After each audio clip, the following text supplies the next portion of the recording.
Close your eyes and imagine a bronze statue of a cat. Oh, that's a cute kitty. Yeah. But now imagine the statue is placed at the top of a staircase at some big university. Since college students can get up to all kinds of tricks, school officials have placed a chain around the neck of the statue, securing it to its podium to keep it from being spirited away on some raucous Friday night. The statue, as created by the artist, was unchained, but the chain has been in place for so long that generations of students have come to know the statue as the chained cat. Which brings us to the question, is the chain a part of the artwork? Is it a chained statue of a cat, or has it become a statue of a chained cat?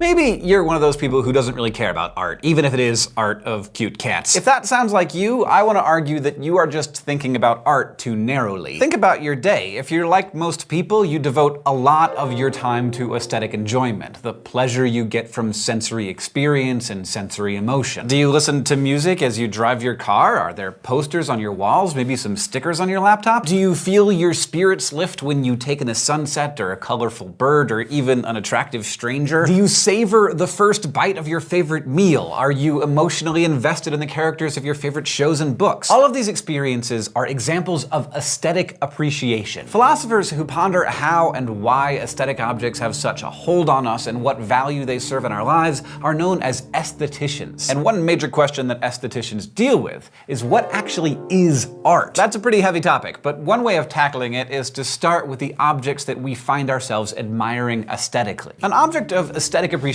is defined as something that prompts valuable aesthetic emotions in us. As humans, we seem to be drawn to these objects. We choose cars and phones and shoes not solely, and sometimes not at all, based on function, but also on the basis of beauty. Aestheticians typically divide objects of aesthetic appreciation into art objects, which are human-made, and objects of natural beauty. But as you might expect, there is some dispute about this division, and each category is fraught with intriguing problems. For one thing, where does an art object begin and end? The frame around the painting, the chain on the cat, the skips in your vinyl recording of the White Album, are those things part of the artwork? And does the value of the art come from what's put into the art object by the person who created it, or does its value depend on the experience that it triggers in the audience? Some people, like 19th century Russian novelist Leo Tolstoy, understood art primarily in terms of the artist, as an expression of the ineffable emotions of the person who created it. In this view, an artist creates as a way of communicating feelings to other people, oftentimes feelings that can't be expressed in mere words. But in some cases, the creation of art might not be about communicating at all. It might just be a way to purge overpowering emotions that are raging inside of the artist. Some thinkers argue that the intention of the artist is really important, that the artist must want to evoke some valuable emotion in the audience for their work to be considered art. But others think an object can be art even if it wasn't created with that intent, that art could come about by accident. And this possibility raises a lot of questions too, because if an artist's intention is important in determining what art is, then that rules out the possibility that, say, a natural object could be art even though it still might be an object of aesthetic appreciation. And in that case, can a non-human animal create art?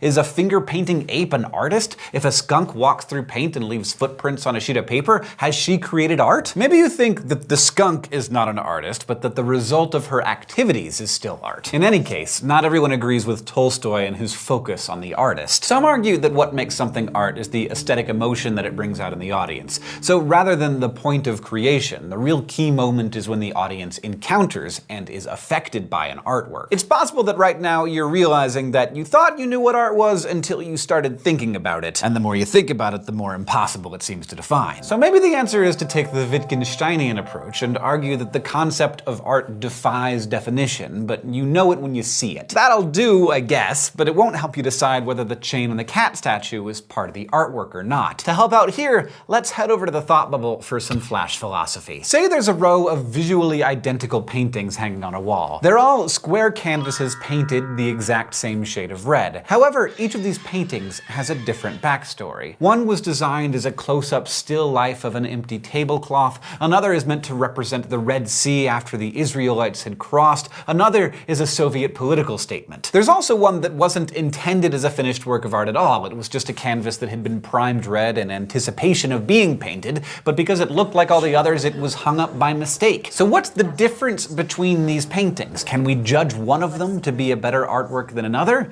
And if we can, on what basis? Thanks, Thought Bubble. 20th century American aesthetician Arthur Danto, the same philosopher who brought us the example of the cat and the chain, presented this thought exercise to prompt us to think about the ontology of artworks. When you consider works that look identical, but you still manage to recognize differences between them, you're almost forced to conclude that there's some non-physical element that makes something worthy of being called art. But what is that thing? Is it something that exists in the minds of the artists or the audience? Or some historical facts about the work's creation that makes the works different? Aesthetics falls into the broad category of value theory, which also includes ethics. But unlike ethics, where many people think that there are absolute right and wrong answers, like killing is wrong and helping people is good, many people think that beauty is simply in the eye of the beholder. In other words, aesthetic appreciation isn't the kind of thing you can be wrong about. It's all just a matter of taste. And this might be how you feel about art. But remember, if you really think that beauty is in the eye of the beholder, then no one can be wrong about their aesthetic beliefs. And if that's the case,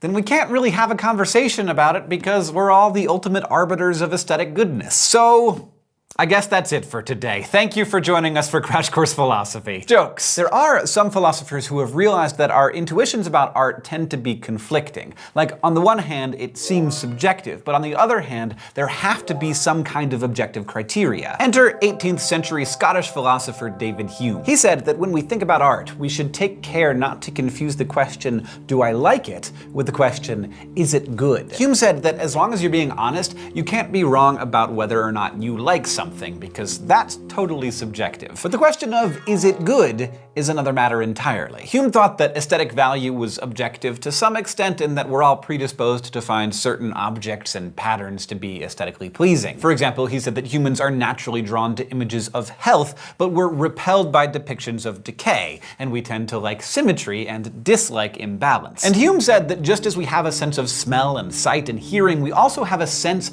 of aesthetic taste, an ability to detect and evaluate the aesthetic properties of an object. But we may each use our aesthetic tastes in different ways and be better at appreciating some things more than others. Think about something you know a lot about, like a sport or a musical instrument. Maybe you're a wine snob. When you encounter that thing, when you go to a basketball game or a concert or try a new Cabernet, you'll notice all sorts of nuances that other people would miss. You recognize small mistakes, and you also appreciate complicated details that others might overlook. Hume said that some people naturally have a refined sense of aesthetic taste, so they might get more out of watching Stephen Curry play or having a glass of old vine Grenache. But, he added, if you don't happen to have natural good taste, it can still be learned over time. You can study and discover what others appreciate about an aesthetic object that doesn't currently speak to you, and over time, you'll recognize it too, just like you did with basketball, or the bassoon, or the red wines of Washington State, whatever your areas of expertise are. Now, maybe you don't agree that some of us are born with so-called good taste, or are inherently better at creating, or understanding, or appreciating works of art. But you might share Hume's view that an ability to appreciate things can be acquired,